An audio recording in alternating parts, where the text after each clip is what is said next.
So, let us be serious this time. Let us be serious with God. Hindi yung parang ano lang, yung bang paraos-oras lang natin ang Diyos. Hindi po. Siya ang buhay talaga. Dapat i-prioritize natin. Put God first. Sana yan maging motto nyo sa buhay nyo. Uunahin kita, Panginoon. Kung meron din naman kayong motto na hindi lumingon sa pananggalingan, hindi makarating sa paroroonan, no? Ang tumatakbo ng matulin, kung matinig ay malalim, sana ang motto natin, put God first. In our life, let us put God first.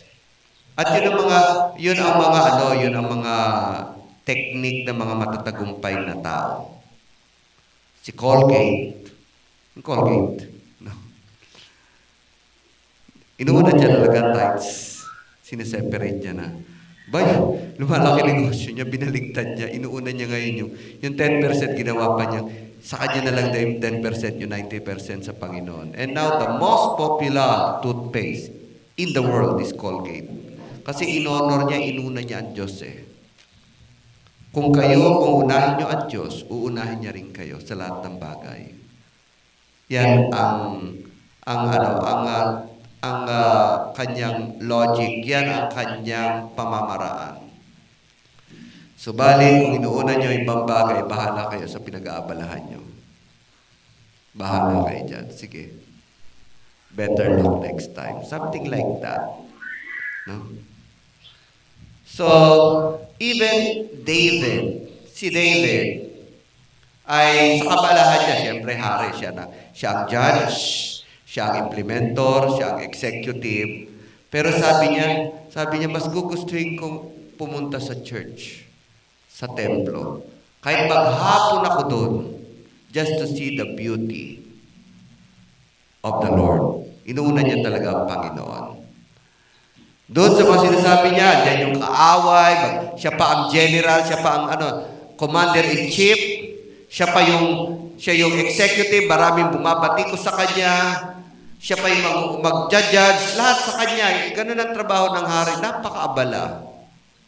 Kaya siya rin may pangamba. Natatakot din siya kasi being a chief executive, being a chief commander-in-chief, lahat ay ang dami niyang dapat isipin. Pero alam niya sa babasahin natin ito, sa lahat ng kaabalahan niya, sabi niya, mas gusto ko pa talaga manatili sa templo. Ibig sabihin, he put God first in everything. And he became a successful king. Tinitingala siya. Naging matagumpay siya. Ang kaharian niya ay nalipat niya sa nang maayos at mapayapa sa kanyang anak. Hindi siya na-dethrone. Hindi siya na problema because he put God first. Sige, basahin nga natin. In Psalms 27, 1 to 5. Dito, marami tayong mga balakid sa trabaho, balakid sa pamilya, balakid sa kapitbahay, no? Balakid sa co-workers. Lahat ng yan mga balakid. Dahil sa balakid, minsan hindi nakaka-attend dito, hindi nakaka-attend ng prayer meeting, hindi nakabasa ng Bible. And now, God is opening for you to be used by God. May Bible school dito. Hanggang August lang naman. May certificate pa yan. Let us avail ourselves to God. And, sige, mabasahin ko yung verse 1. Ito si David, of David pa. Basahin ko yung verse 1, kaya sa verse 2 hanggang matapos natin. The Lord is my light and my salvation. Whom shall I fear? The Lord is the stronghold of my life. Of whom shall be afraid? Okay, take kayo.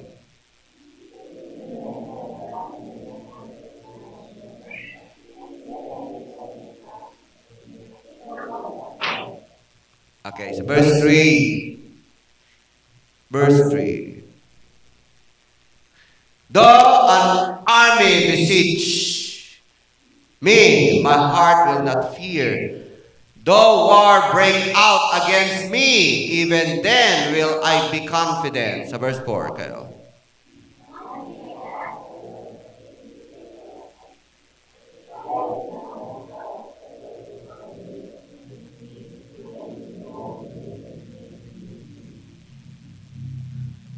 Kita nyo, sa gitna ng kanyang trabaho, siyempre, commander-in-chief siya eh. Siya rin ang nauna talaga sa gera. Siya yung nag-execute. And within, marami pang gusto magipagkudita. Pero sabi niya, sa kabalahan ko sa buhay ko, sa pagiging hari, ito lang ang gusto kong gawin. Ito lang. Gusto kong manatili sa templo ng Diyos. And verse 5, sabi rito, verse 5, For in the days of trouble, He will keep me safe in His dwelling. He will hide me in the shelter of His tabernacle and set me high upon a rock. Sa atin, marami tayong pinagkakabalahan. Minamanage natin ang ating oras. Minamanage natin ang ating pera. Minamanage natin ang ating buhay. Sa buhay, alam nyo, dapat alam nyo yung priority nyo eh. And God will guide you to all the right thing. Kasi pag ang priority nyo, mali ang priority nyo, yun na yung sinasabi ko, bahala kayo sa buhay nyo. Kaya sabi ng Panginoon, in all the things, consult Him. In all things, sa lahat ng bagay, unahin mo siya at ikaw ay magiging maayos, bibigyan ka talino ng katagumpay. Yun ang mga pangako niya eh. Lahat ng bagay, alam naman ng Diyos yan eh. Alam niya ang magiging desisyon nyo. Alam niya mangyayari sa inyo. Alam niya ang magiging resulta. Alam niya na ang future nyo. Ano pang dahilan para hindi niyo siya unahin? Kasi siya talaga nakakaalam ng lahat ng bagay. Kaya niyang baguhin ang puso ng tao. Kaya niyang baguhin ang sitwasyon. Kaya niyang gawin ang lahat para sa inyo. Kaya lang, paano siya kilos sa buhay niyo kung hindi niyo siya inuuna? And that's the question. Sa lahat ng bagay, unahin niyo talaga ang Panginoon. Sa lahat ng bagay, kukonsultuhin niyo siya, isipin niyo siya. Kaya nga, put God first. Maging sa damdamin niyo, galit na kayo, isipin niyo muna bago kayo sumambulan. Ito ba'y katutuwa ng Diyos? Ito ba'y kasisira ng aming relasyon? And then you pray, Lord, hold me. Unahin mo na siya. Hindi sumbulat agad. Nasabi niyo na lahat ng masakit na bagay. Saka kayo magsisisi. Pero nasabi niyo na nasira na relasyon niyo. Ganon din sa mga desisyon natin. Isipin niyo muna ang Panginoon Diyos. And that's the meaning of put God first. Isipin niyo muna kung ano na nakakalugod sa Kanya. And God will direct your ways. Kasi pag inunan nyo ang sarili nyo, ang isipan nyo, ang damdamin nyo, ang gusto nyo, doon nagkakaroon ng mga kaguluhan sa buhay namin. Then sisisihin nyo ang Panginoon. Sisisihin natin. Huwag nyo sisihin ang Panginoon. Kasi inunan nyo sarili nyo. Inunan nyo ang isipan nyo. Inunan nyo ang kaalaman nyo. Inunan nyo ang sarili nyo. Dahil nagkakagulo-gulo ang buhay kapag wala ang Diyos. Ay, na-experience ko yan. Kwento ko na yata sa inyo, magmukha kang kintang-kintang na wala ka ng sarili. Inuna ko yung gusto ko. Nangarap ako. Ginawa ko lahat para makuha ko ang pangarap ko. Hindi yung pangarap ng Diyos. Talagang lahat ng desisyon ko mali. Nagkakaroon ako ng aura na hindi maganda. Kasi nga, wala na ang Panginoon sa buhay mo eh. Hanggang sa medyas, nagsuot ako, yung isa dark brown, yung isa light brown, na wala na akong sarili. Yung mga estudyante ko, pinagtatawanan ako. Umaangat ang utak ko. Yun yung sinasabi ko na, pag kayo wala sa Panginoon, kalooban ng Panginoon, hindi nyo siya inuuna. Para kayo nabubuhay ng isda na wala sa tubig. Kaya unahin natin ang Panginoon. Actually, yan talaga ang order. Putting God first is the first order of a well-organized life. Gusto niyo ma-organize ang inyong buhay niyo? Unahin niyo muna ang Diyos. Sa tayo, marami dito abalang-abala. Alam niyo, lalo kayo magiging abala kung hindi niyo bibigyan ng oras ang Diyos.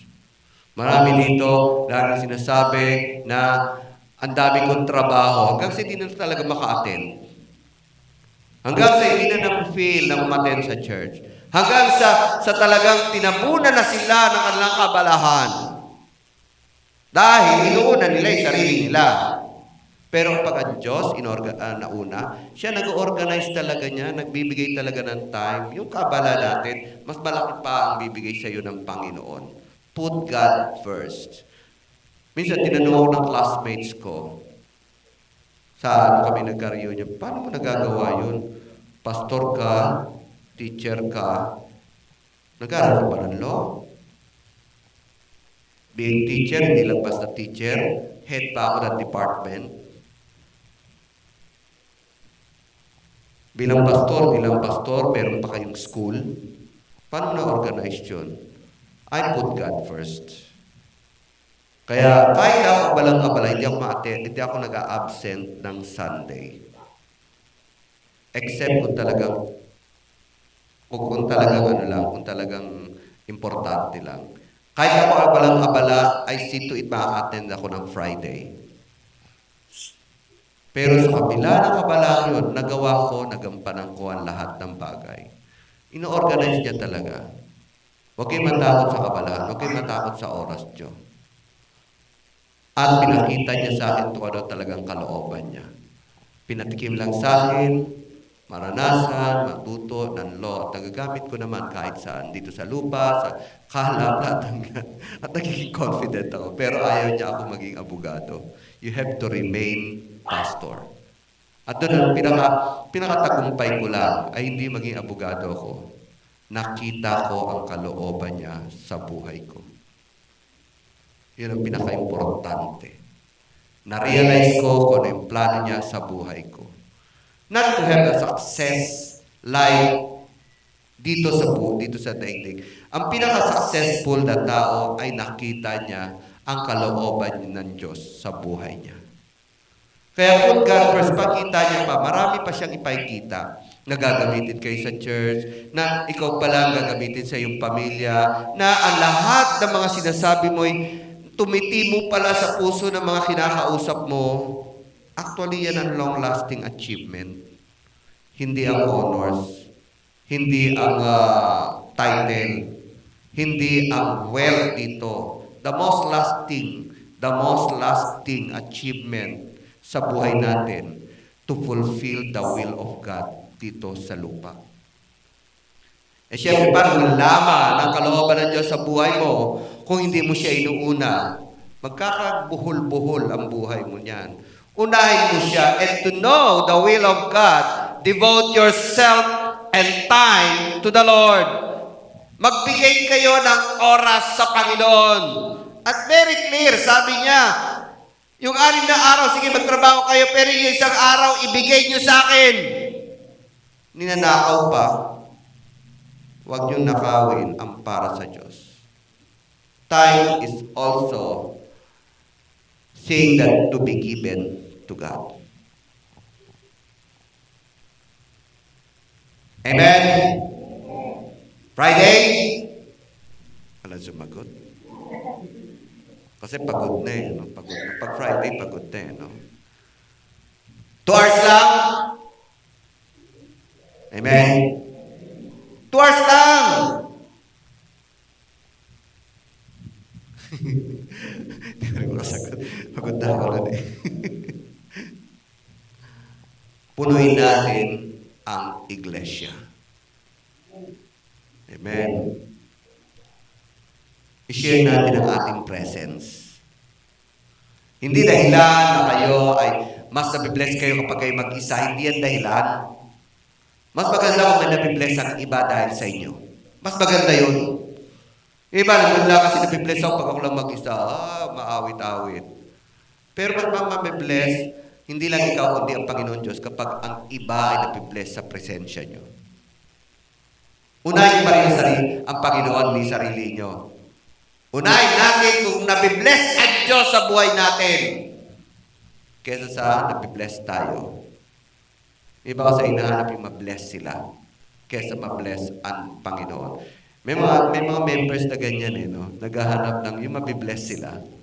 Dito maganda, aircon. Tapos ang ganda ng mga awitin. Mga artista pa yung mga umaawit. Yung mga tumutugtog talaga mga banda. Doon nabibless sila. Pero yung kapitbahay niya, na kailangan ng presensya niya, ayaw umaten.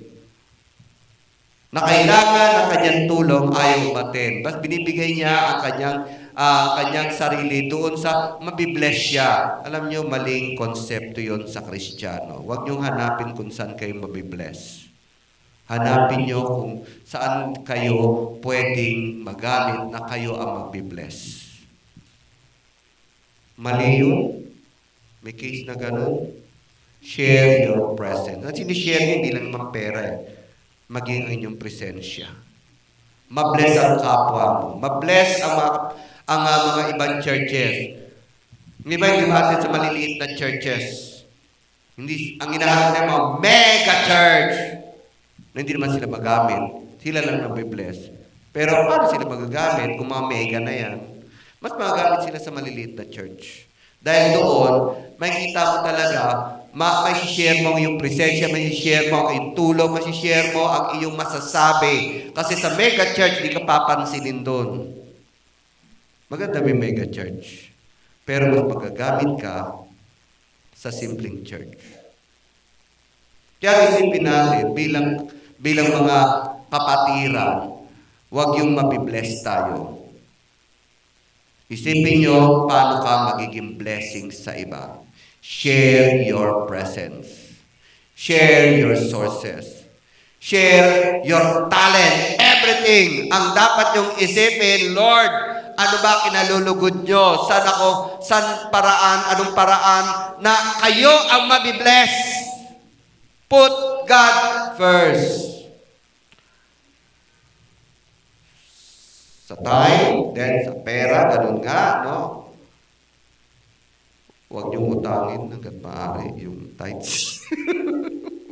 Itabi niyo na yan. Huwag niyong utangin, ha? Ibigay niyo na. Tsaka huwag niyong kukurot-kurutin yung tithes. Sabi niya, buo no? Pag kinurot-kurot na yan, maraming kailangan dito. Put God first. At alam niyo, sa finances, kapag talaga inuuna niyo ang Panginoon, talagang ina-arrange niya, inaayos niya ang inyong finances. Kahit na para bang kulang ang inyong pangailangan, binubuo niya ito, inaayos niya to. Kasi, inuna niyo ang Panginoon, uunahin niya rin kayo sa lahat ng pangangailangan niyo. And that is the secret. Pero pag inuna niyo ang sarili niyo, yung bumili nito, bumili niya, nagkakalimutan niyo para sa Panginoon, nagkaka-gewang-gewang, kakaroon ng disabilization ng inyong finances. Subok ko na rin yan. Kaya set aside nyo na yan para sa Panginoon. And of course, life. Sa lahat ng ating iisipin, sa lahat ng ating gagawin, unahin nyo kung ito ba'y nakakalugod sa Panginoon.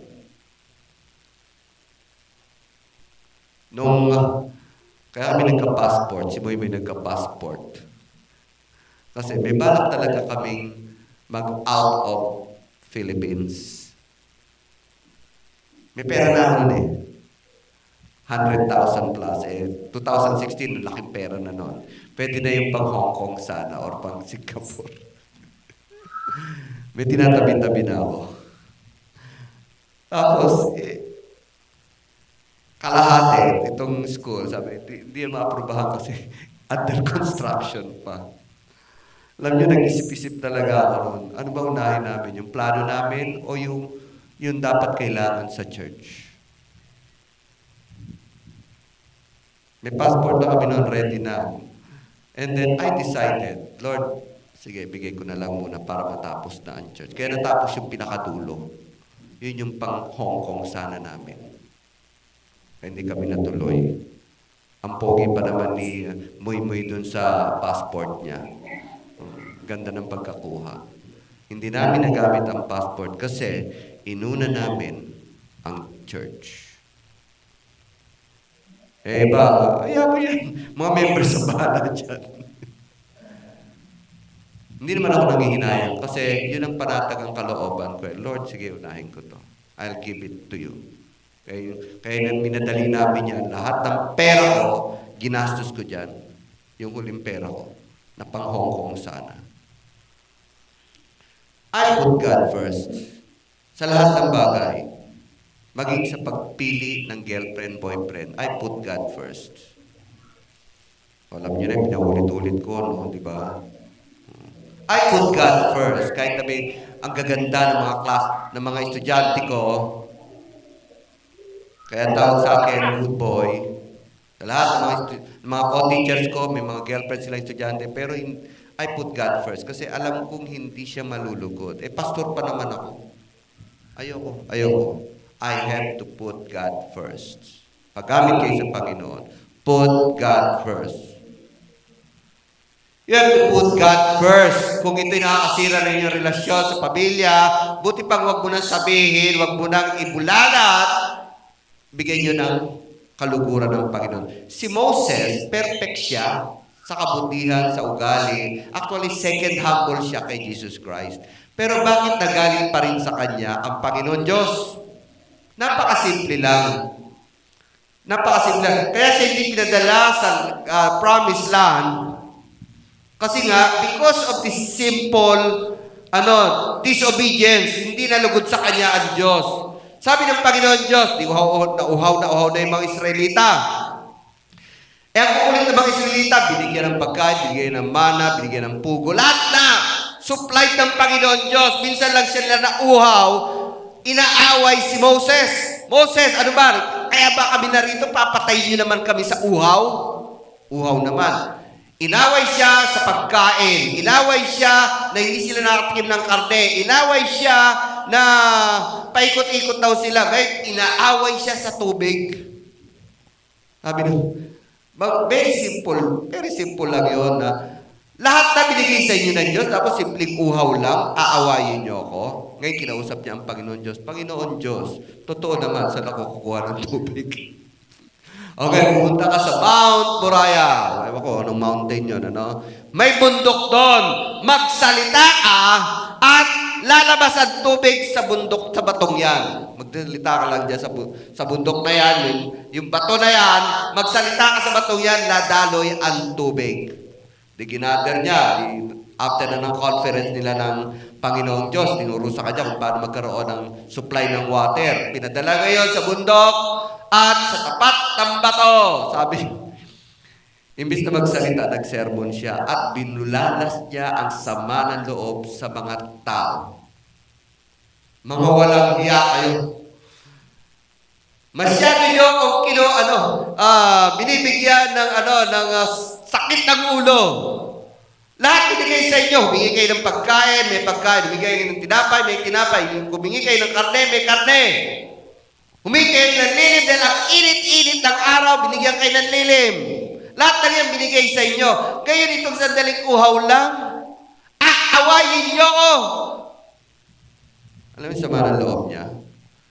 Sa sama ng loob niya, may right siyang ibulalas at sama ng loob niya. Galit na galit siya sa mga tao. Ang kukulit, ang titigas ng ulo, hinampas niya yung bato.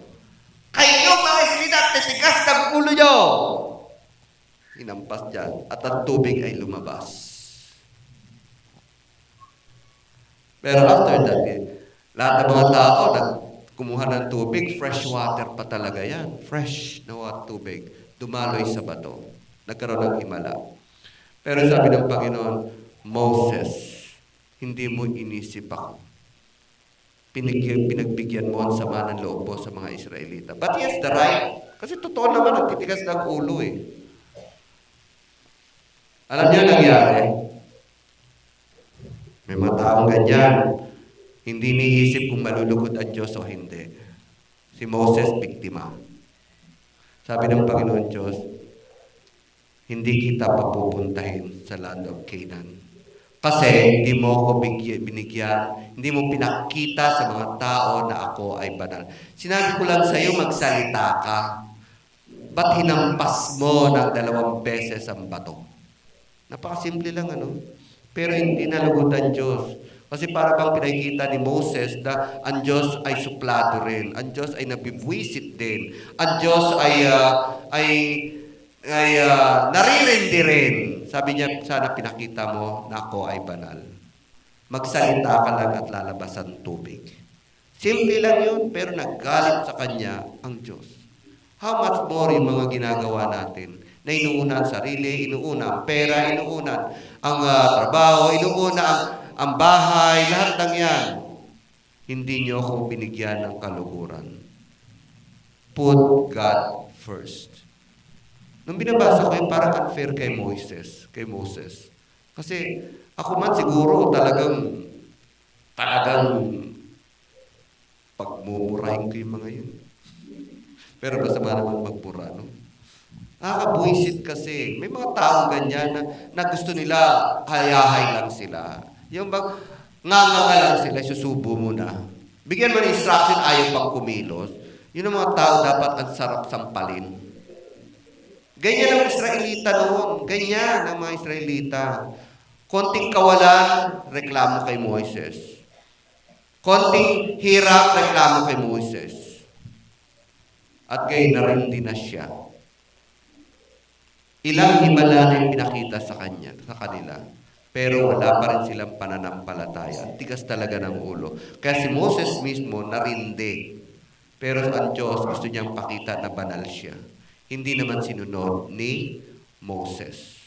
Simple lang yun. But he has the right, si Moses, may right siya talaga gawin yon. Pero ang gusto ng Diyos, yung gusto ng Diyos wag muna siya magalit. Magsalita siya sa bato at wag niyang ipakita ang sama ng loob sa mga Israelita. Gusto ipakita ng Diyos na siya ay mahinuhod, na siya ay banal. Ganon din po sa buhay natin. Huwag kayo basta manghuhusga ng kapwa. Huwag ka agad tayo magagalit na ikapanghihina ng ating kapatid. Huwag tayo magpapakita na yung gusto natin ang masusunod. Minsan, magkaroon tayo ng diplomasya. Basta ipakita na Diyos ay mabuti.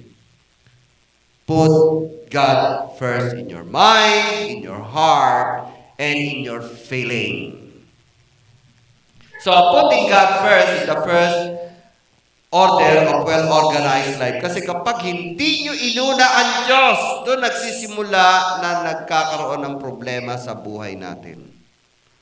Kapag ang Diyos ang nanguna, talagang inaayos niya.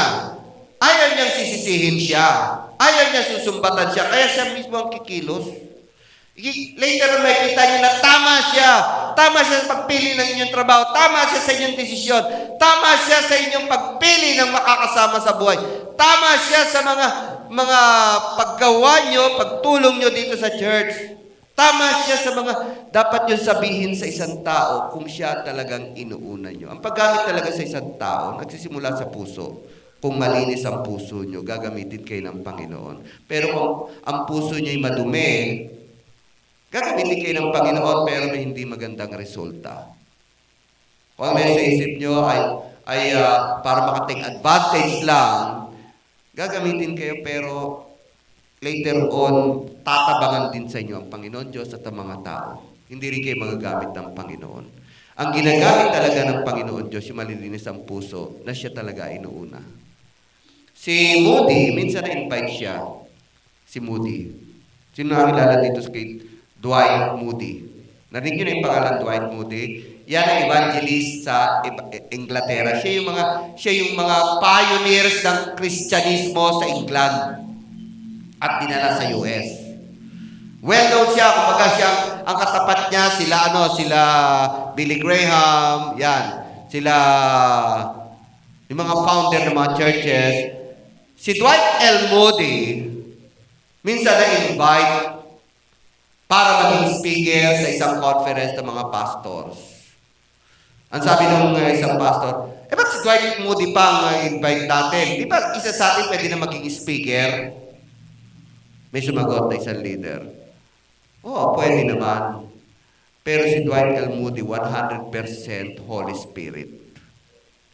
Pag siya nagsalita. Kasi humble siya eh. Talagang inuuna niya ang Panginoon. At talagang hindi niya tinitignan ang sarili niya. Hindi tulad ng mga pastor nagsasalita kasi inuuna yung sarili, inuuna yung... Kaya sabi ng isang pastor, Pwede naman talaga. Pwede. Isa sa atin pwede maging speaker. Pero si Dwight L. Moody, 100% Holy Spirit. So, sa buhay natin, 100% dapat ang Diyos. So, putting God first, make your life, and another thing is putting God first makes your life safe and secure. Pag inuuna niyo ang Diyos, wala dapat kayong pangamba.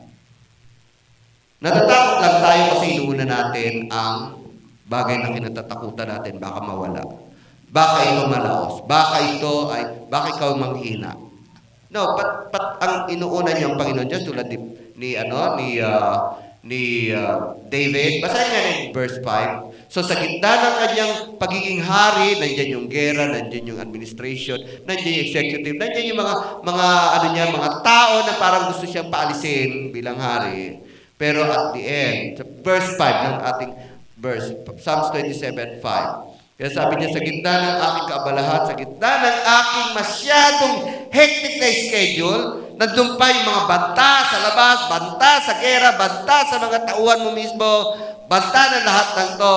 Ang gusto ko lang muna ay manatili sa templo ng Diyos at tignan siya. And verse 5, ito ang conclusion kapag inuuna natin ang Diyos. For in the day of trouble, He will keep me safe in His dwelling. He will hide me in the shelter of His tabernacle and set me upon a rock. Walang makakadaig sa inyo kung ang Diyos ang inyong inuuna. Walang pera na magpapababa sa inyo, na matakot kayo kung ang Diyos ang inyong inuuna. Walang mga sitwasyon na katatakutan kayo kung ang Diyos ang inyong inuuna. Siya mangunguna kasi sa inyo. Siya ang mag-a-arrange, siya mag-o-organize. Inahanda niya na ang para sa inyo. So ano pa katatakot nyo? Wala kayong dapat ikatakot. Put God first in everything. Putting God first makes the fulfillment of promise that you will be head, not tail. May promise dito no? Pangilipat nga. Kasi may promise ang Panginoon Diyos. Sa buhay nyo, kapag ako inuuna nyo, sinusunod nyo lahat ng gusto ko, sa buhay nyo, kayo ang head, hindi tail. Pero bakit marami dito nagiging tail? Sa buhay nyo, kapag kayo inuuna nyo ako, kayo magpapautang, hindi kayo ang nangungutang. Kaya minsan question, yung mga taong palautang? Bakit hindi nila inuuna ang Diyos? Kaya nga ito nasabi ko na. Alam niyo kung paano niyo malalaman ang isang tao na hindi nagtatites? Hindi marunong magbayad ng utang. Bayaran muna natin ang utang natin. And then, kapag nagtatites kayo talaga, bibihira na kayo mangutang. I'm talking about from my experience. Kahit na laki ng ginastos ko dito, hindi kami pinagkukulang. Kahit na nung ako'y nambalian ng buto, na lahat ng aking extra income nawala talaga. Libro ko nawala, honorarium ko nawala, walang pasok nawala. We are living only sa amin purely, yung salary ko, na ito pa, kulang. Yung salary ko, ipababayad ko pa sa utang na hindi ko inutang. Ano pa matitira sa pera namin? For 2 years. Ano pa kakainin namin? Alam nyo, nakasurvive kami.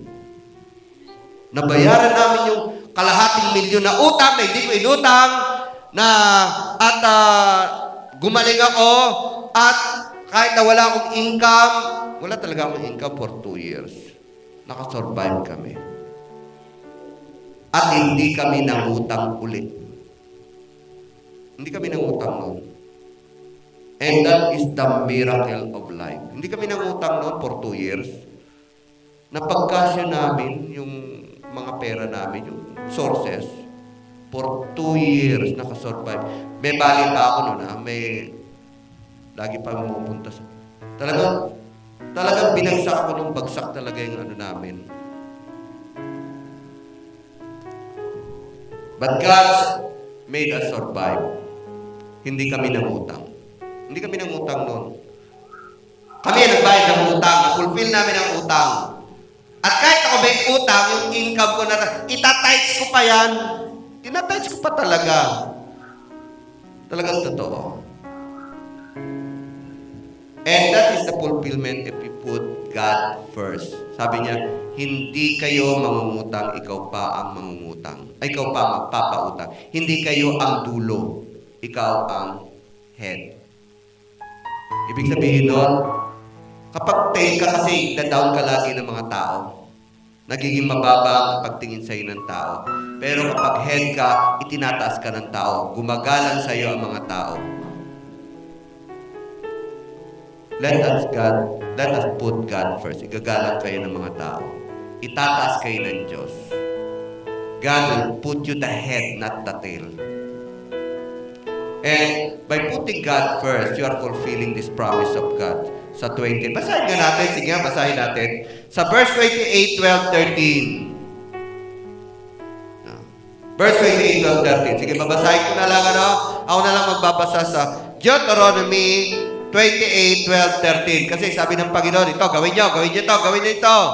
Ibig sabihin, palagahan nyo ito, ha? Palagahan nyo ito, gawin nyo ito. Huwag kayong gagawa ng mga hindi ko gusto. Gawin nyo mga gusto ko. The Lord will open the heaven. Ito yung ang sinabi niya. Ito'y salita niya. Mawala ng langit at lupa, pero ang salita niya hindi magbabago. Salita niya ito noon, ngayon, at magpakailanman. The Lord will open the heaven, the storehouse of His bounty, to send rain. 27. Chapter 27, anak. Deuteronomy. Ay, hindi pala. Tama, 28, tama. 12, 30. Tama na yan. Deuteronomy 28, 12. Sige. The Lord will open, kapag ito ginawa nyo, sinunod nyo ako, inuna nyo ako, the Lord will open the heaven, the storehouse of His bounty, to send rain on your land and season, and to bless all the works. Lahat ng gagawin mo, pagpapalain ng Diyos, pagtatagumpayin ng Panginoon. You will lend to many nations, but will borrow from none. Pwede kayo magpautang, pero hindi kayo mangutang. O, sige, 13. Okay.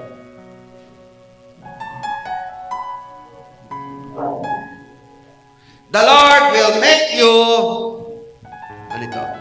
The head, ulo, not the tail. If you pay attention to the commands of the Lord, your God, that I give you this day, and carefully follow Him, you will always be at the top, never at the bottom. Kaya may mga Kristiyano na minsan bababa ang kanilang pagkatao. Kasi kahit sila Kristiyano, kasi inuuna yung sarili kesa ang Diyos. Pero pag inuuna nyo ang Diyos, itataas kayo ng Panginoon. You will always be the head, not the tail. You will always be the top, not the bottom. At hindi kayo mangungutang, kayo pa ang magpapautang. And putting God first is a way of life. Ito'y uri ng buhay natin, ha? Gawin yung practice. Practicing nyo yan, ha? Practicing natin sa buhay natin, inuuna talaga Diyos. Hindi yung TV, hindi yung cellphone, hindi kung ano yung nasa Shopee, hindi yung ano yung trend, hindi yung kung ano yung kinatatakot nyo. Huwag nyo unahin yan. Unahin nyo talaga ang Panginoon Diyos. Hindi kung ano yung gusto nyong gawin para masiyahan kayo. Unahin talaga natin ang Diyos lagi. Sa pagising sa umaga, isipin nyo ano yung paraan na kayo ay papatubayan ng Diyos. Sa gabi naman, isipin nyo ano yung mga natagumpay nyo, mga naligtas nyong problema, ano yung na kasiyahan binigay sa inyo, pasalamatan nyo ang Panginoon Diyos. Always put God first. Ang Diyos ay buhay natin. Hindi lang siya manlilikha. Siya talaga ang buhay natin. At Diyos ang buhay talaga natin. Pag wala ang Diyos, walang buhay. This is a way of life of Christians. God is our life. Not just yung bang tatawagin lang kung may problema. Huwag natin gawin ang dati natin tradisyon na kung kailan may sakit, dun lang tatawagin ng Diyos. Na kung kailan bauna sa utang, tatawagin ng Diyos. Na kung kailan lang may pangangailangan tatawagin ng Diyos. Hindi ganun ang gusto ng Diyos.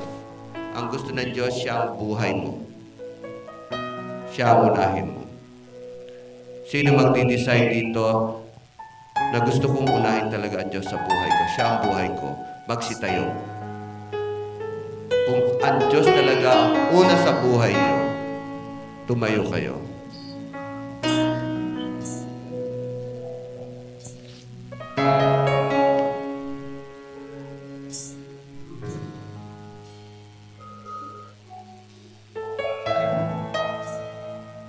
Panginoon, nais nilang unahin kayo.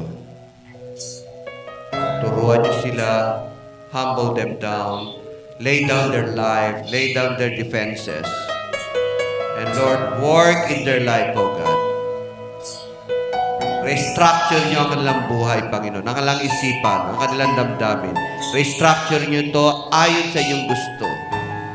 At madaman nila ang inyong kapangyarihan, ang inyong promises na mapupulpil sa kanilang buhay.